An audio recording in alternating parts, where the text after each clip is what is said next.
Hi again. Okay, so it's time for part 2. Welcome back. Now we have the Greedy Fortunato crux of wants the situation. Amontillado. Yeah. When we left off last time, Montresor, wanted Fortunato to turn back. He would not. He again took my arm, and we proceeded. These vaults are extensive. The Montresors, I replied, were a great and numerous family. I forget your arms. A huge human foot of gold in a field azure. The foot crushes a serpent rampant, whose fangs are embedded in the heel. And the motto? Nemo me impune lesacit. No one harms me unpunished. Good, He said. The wine sparkled in his eyes, and the bells jingled. My own fancy grew warm with the medoc. He had passed through walls of piled bones, with casks and puncheons intermingling, into the inmost recess of the catacombs. I paused again, and this time I made bold to seize Fortunato by an arm above the elbow. The nitre, I said. You see, it increases. It hangs like moss upon the vaults. Or below the river's bed. The drops of moisture trickle among the bones. Come, we will go back before it is too late. Your cough, It is nothing. he said. Let us go on. But first, another draught of the Medoc. I broke and reached him a flagon of de Grave. He emptied it at a breath. His eyes flashed with a fierce light. He laughed and threw the bottle upward with a gesticulation I did not understand.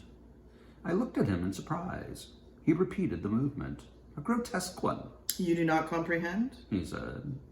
Not I replied. Then you are not of the Brotherhood. How? You are not of the Masons. Oh, yes, I said. Yes. You? Impossible. A Mason? A Mason, I replied. A sign. It is this, I answered, producing a trowel from beneath the folds of my roqueliere. You jest. He exclaimed, recoiling a few paces. But let us proceed to the Amontillado. Be it so, I said, replacing the tool beneath the cloak, and again offering him my arm. He leaned upon it heavily. We continued our route in search of the Amontillado. We passed through a range of low arches, descended, passed on, and, descending again, arrived at a deep crypt in which the foulness of the air caused our flambeaux rather to glow than flame. At the most remote end of the crypt there appeared another less spacious. Its walls had been lined with human remains, piled to the vault overhead, in the fashion of great catacombs of Paris. 3 sides of this interior crypt were still ornamented in this manner.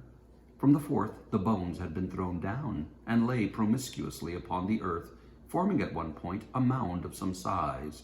Within the wall, thus exposed by the displacing of the bones, we perceived a still interior recess, in depth about 4 feet, in width 3, in height 6 or 7. It seemed to have been constructed for no special use within itself, but formed merely the interval between 2 of the colossal supports of the roof of the catacombs, and was backed by one of the circumscribing walls of solid granite. It was in vain that Fortunato, uplifting his dull torch, endeavored to pry into the depth of the recess. Its termination, the feeble light did not enable us to see. Proceed, I said. Herein is the Amontillado. As for Lucchesi... He is an ignoramus, interrupted my friend, as he stepped unsteadily forward, while I followed immediately at his heels. In an instant, he had reached the extremity of the niche, and finding his progress arrested by the rock, stood stupidly bewildered. A moment more, and I had chained him to the granite. In the surface were 2 iron staples, distant from each other about 2 feet, horizontally. From one, these depended upon a short chain, from the other a padlock. Throwing the links about his waist, it was but the work of a few seconds to secure it. He was too much astounded to resist.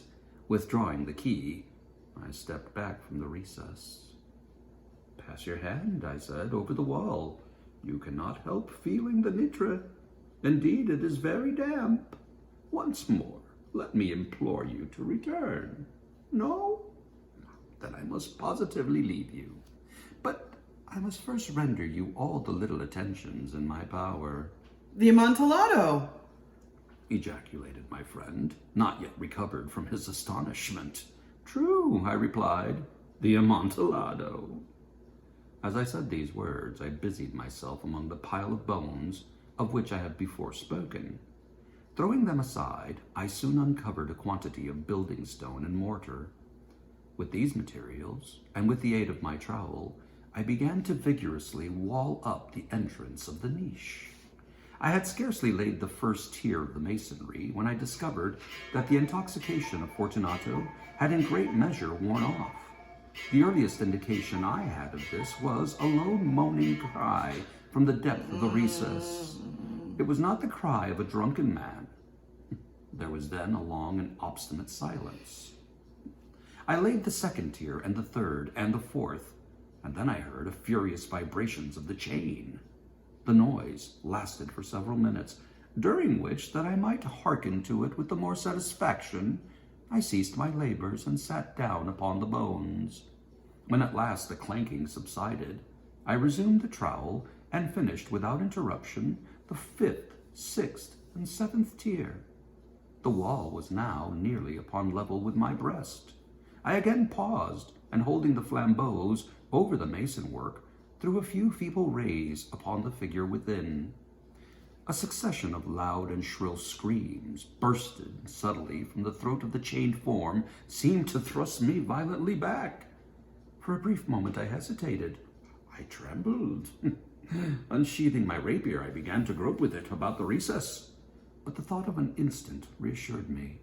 I placed my hand upon the solid fabric of the catacombs and felt satisfied.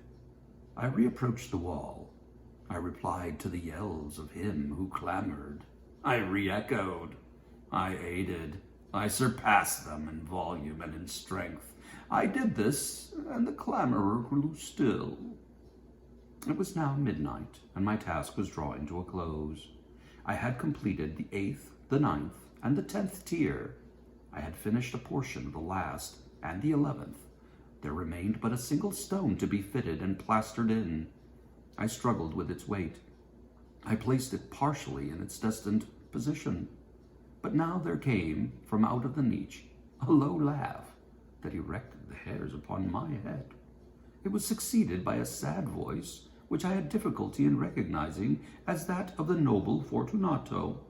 The voice said, A very good joke indeed, an excellent jest. We will have many a rich laugh about it at the palazzo.